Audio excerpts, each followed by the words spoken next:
is usually a very precise and just like he doesn't blunder like that very frequently. No, I feel bad. I was, saying everything, Vlad this, Vlad that, but okay.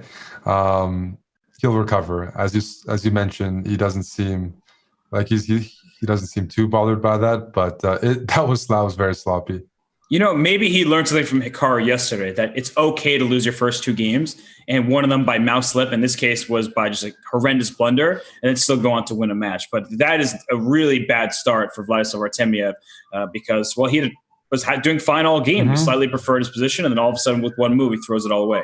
Yeah, as soon as Wesley maybe played the equalizing move, that's when the blunder came in for White. But okay, I mean, I think that last game is going to be typical from Artemiev's like White games, where he gets a bit of pressure, and it's going to be whether Wesley can be precise and hold on. And there he seemed to play very well, handled it very well as Black. So.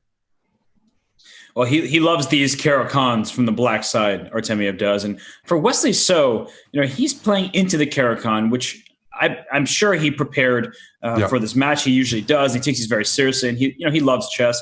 But right now, from the White side, we look at a position where White has much more space. Right, we have a pawn on E5, we have a pawn on A5, and a pawn on G4. So essentially, Wesley is playing on both flanks and in the center, and Black's pieces are quite cramped.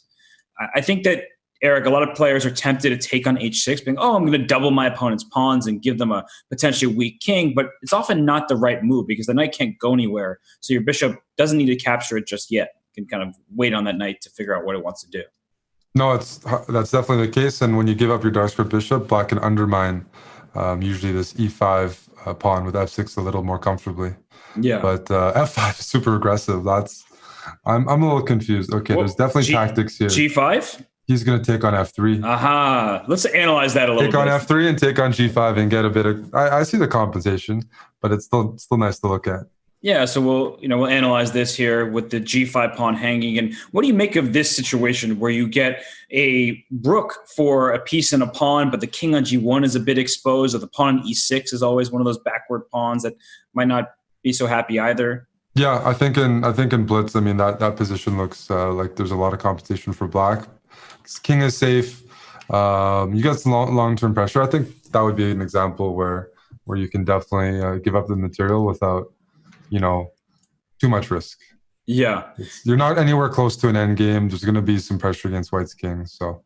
And this G5 idea still exists in this position, right after the capture on D5, and he can play it if he so chooses. And actually, what about now G5? Right, rook takes F3, bishop F3, bishop G5, knight takes D5 kind of stuff. Like, I guess it doesn't. Knight takes D5 is that's a very specific but good point, because I'm willing to give up one rook, but I don't think 2 was the plan. Although you do get 3 minor pieces, right? So if like bishop C1 take, something, or probably queen takes, but all these kind of trades happen. This is a good version, yes. Because bishop A8, queen A8, I mean, Black's king is looking pretty safe there. That was one thing I was concerned about. Oh, is F4, F5 coming? Whoa. So actually F4 I don't think was necessary. I mean, sorry, not F4, excuse me, knight F7. Because now the bishop on G6 is trapped after F5. So Wesley kind of figures this out in advance. But what I was saying was, instead of knight F7, I thought bishop F7 was going to be the move. And the point is, if you take on A8, I take on C1 as like an in-between move to keep 3 minor pieces for a rook. Yeah, no, we were looking forward to that imbalance where it's like not sure which side you take. But here, if Wesley gets in this F5 move, we're not looking at an okay position for Black. We're not going to get 3 minors. The bishop on G6 is just trapped. We got to find something.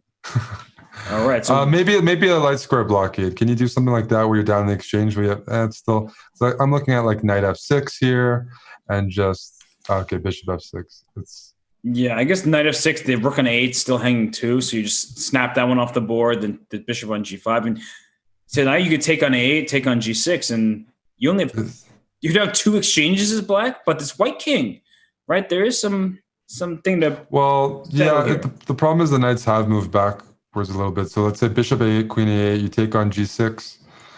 If White, okay, Wesley has to play a couple precise moves, but Wesley's one of the guys where when if he has to find precise moves, he will. He will. So, Yeah, I mean the king isn't that unsafe. It's not like you're attacking with one queen and a long diagonal, but an eventual queen f3 or queen e2 will just shore up the king side. So it does feel like black is grasping at straws there, and we are going to see this variation. So would you go queen f3 right away instead of worrying about the d4 pawn? Yeah, you can do that, or play bishop e3. Then, of just course, wondering if you want to allow knight h4. Yeah, that's right. And well, so okay, let's do a material. I need to gather myself here. So it's 2 rooks for 2 knights. That is exactly the material imbalance here. 2 tricky knights, yes. Yeah, exactly. Especially as the time starts, dwindling here. You get a few seconds left. Knights are the trickiest piece in Bullet. So here they don't seem that tricky, though. They don't. I mean, again, knight h4 probably should be played. So if like queen f4, you can play knight g5, something like that. But I guess there's just queen f2 or queen g3. Although then you play h6. I think the knight belongs on h4, but rook takes f6 was a threat. Actually, rook takes f6 might be a decent move right now. Yes. And it's good to realize that when positions where you have a lot of material, here you have 2 exchanges. Oftentimes, as the principle goes, you sacrifice some of the material back to make your life easier. Here, it's not necessary, but you do want to keep in the back of your mind. Sometimes rook takes f6 is just a good move to say, here, get rid of your bishop, open your king a little bit, create a weakness in black's position, and then I'll be able to mop up the rest in a bit. And, queen d8 was threatening bishop h4, so he drops his bishop to f2. Is it? Yeah, I mean, on one hand, I'd like to get this knight on g6 to d5 or like an outpost and blockade things. But on the other hand, that's too slow. And white's up too much material. It's interesting if we just go back one move here. Like he could have went bishop h4 a move ago, but I think bishop g5 or something like that was a bishop somewhere. Bishop f2, but he resigned. But it looked like this bishop h4 skewer wasn't working anyway, which is why he didn't go for it. Not the start that Artemiev was looking for, but what can you say? He needs his coffee. He's doing a Nakamura, right? Yeah. Two games, and he needs to bounce back here. You cannot afford to go to an 0-3 against Wesley. So, although we've seen players like Jan-Krzysztof Duda and Artemiev dominate in bullet portions past, so it'll be interesting to see if that will continue, that trend for this Russian superstar. And right now, this position from the white side, I tend to like these positions, right? This bishop on g2 is beautiful on the long diagonal. And I think that black, if you're very accurate, has a way to neutralize white's kind of advantageous minor pieces. But, I don't know if it's really worth just that one pawn you've gained by taking on c4. I don't know. How do you feel about these positions, Eric? I like the initiative. I've appreciated that more lately. So here, I mean, it's considering everything, I think white gets ample compensation and a lot of play, which is possibly better than some of the drier variations of this opening. At the same time, Wesley knew some of the moves pretty fast, which, I mean, doesn't surprise anyone probably, theoretically speaking. So, like, it's also, if Wesley's prepared for this, he knew Vlad was playing it, then I'm going to be like, maybe I wouldn't play it if Wesley actually expected this. Even if it gives white play. And Wesley spent about 40 seconds on his move queen to b6 last move. So I wonder if that means who deviated, right? Who's the player who wasn't sure what to do here? But I feel like it's Wesley. Just by the time management these last few moves now, I feel like Vlad has caught him in something he doesn't feel super comfortable with. And if we think about the specific dynamics here, bishop takes f6 is something that oftentimes you don't really have to worry about, but you always have to think in the back of your head, is that going to ruin my king side? And is white going to be able to, let's say, play eventual bishop f6, queen e4, swing the queen over to the king side and try to attack this lone king on g8 because there aren't many pieces of black's helping to protect it. And what do you do with black right now? Rook d8, I'm going to go bishop e7 if you put too much pressure on f6 and just ask you, where's the compensation? It's a good question. I wish I had the answer to it. These are the type of positions where I'm always like trying desperately to figure out, like, I feel like white should have something. I know I'm down a pawn, but it feels like there's something. My pieces are active, and knight on a6 is misplaced. My bishop on g2 is better than your bishop on d7. But at a certain moment, you're just making kind of excuses rather than thinking of concrete plans.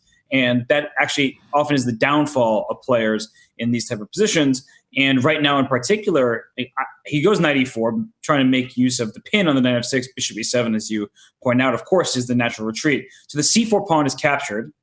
And now we're left with even material, but black can play rook a to c8 and kind of finish the development. And I don't think black is doing too poorly here.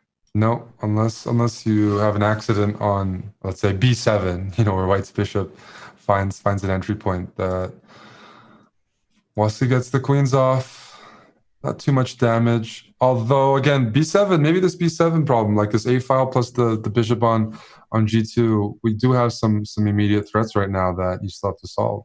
Yeah, the knight can't move because a7's hanging. As soon as I move my knight from e4 with like a knight takes f6, b7's hanging. So perhaps we both kind of thought that black was getting out of it, but there are some complications here. Knight c5 looks like a decent try. Yeah, well, sometimes black can give up a pawn if enough trades are available, because these are double isolated pawns on the b file. So yeah, and we'll probably get this, but we might as well show it on the analysis board really quickly here, is that if you take on c5, as happened, so we can actually watch the game, bishop b7, rook to b8 comes, and, well, this bishop on b7 is now under attack. Behind it is his pawn on b3, and behind the pawn b3, of course, the pawn on b2. So at some point, liquidation seems very likely, and black is happy to trade off all of this material. And, well, white has to find a clever move. I mean, you can play knight c6, and saying, okay, both of your rooks are under attack. You take me on c6, I take back, and I claim I should have an advantage with the two bishops and some back rank check. I don't want to say checkmate, but some back rank check ideas that could hurt. But if we continue down the line, there's a rook takes b3. Rook d8 check is just one check. Although if putting black on the back foot with bishop f8 and then say bishop e3 coming to c5, there's a lot happening here if white wants it. So I do think that white has to be better. Anytime you have two bishops and pawns on both flanks, then white should be better. Yeah, so I don't think Wesley will go right away for that b pawn and recover material, because those bishops right now at the back rank with the d file, that looks too much. Yeah, and knight c6 forces the issue, but he has not done that. He's brought his bishop back. Can you play bishop f4 here? I'm just wondering where the rook goes. To throw that move in first, but maybe. Yeah, that's a good point. And just to show that the d4 knight is hanging, but not really, because after bishop b8, your rook cannot take on b8 and protect d4 at the same time. Yeah. So after bishop f4.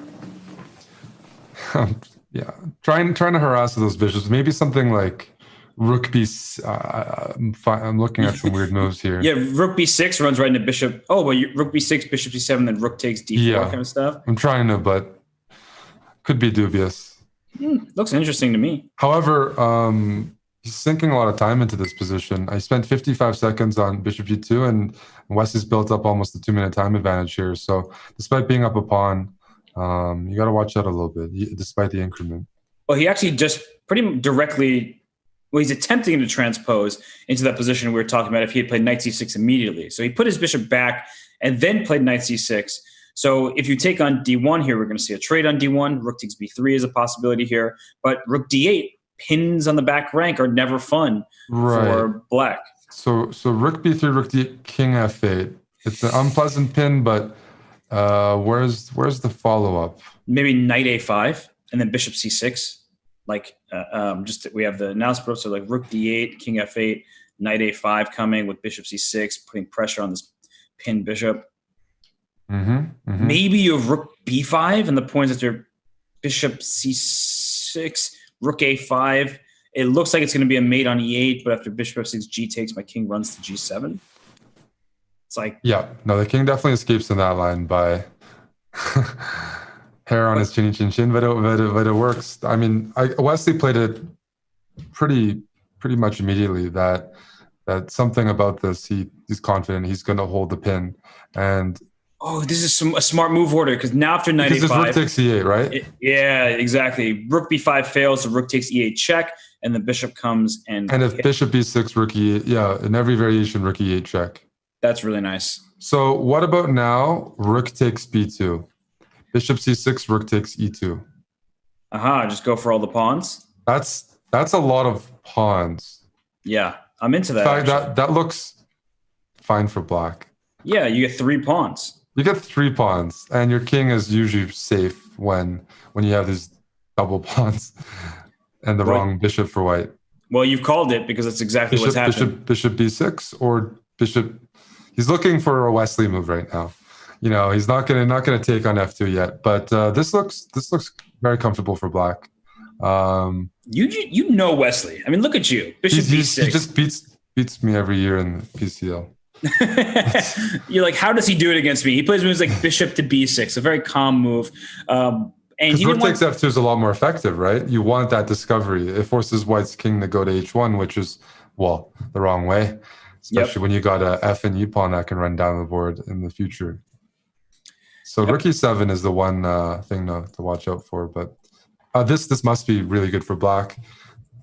Rook d2, f5, bring the king in. I hate my king on h1. I hate that it can always be checked, and it's so far away. Yeah, you're absolutely right that white needs one move, right, to go rook to e7 and attack the f7 pawn. But if you go rook to d2, as you're pointing out, you're kicking that knight out from its very pesky placement on d6. And the problem for black, if we just start trying to evaluate this, is the f7 pawn's on a light square, which means at some moment a bishop e8 type maneuver will be good. Right now, knight e8 check is the threat. Because if I go knight e8, I'm attacking your king, of course, but also the f6 pawn, and you don't have king g6 because bishop e4 will be a check, picking up the rook on c2. The main concern here is blundering. Does knight takes f7 work or no? I guess, okay. No, because he had rook c1, then rook g1 check. That's the nice thing about this rook. I think white's going for a draw here if you can get it, because 21 seconds, a lot of ways to mess this one up. Yeah, so king h3 runs into bishop g1. That's why he's bringing his king back to the corner. If you're Wesley, do you play for more? I mean, they just agreed on a draw, but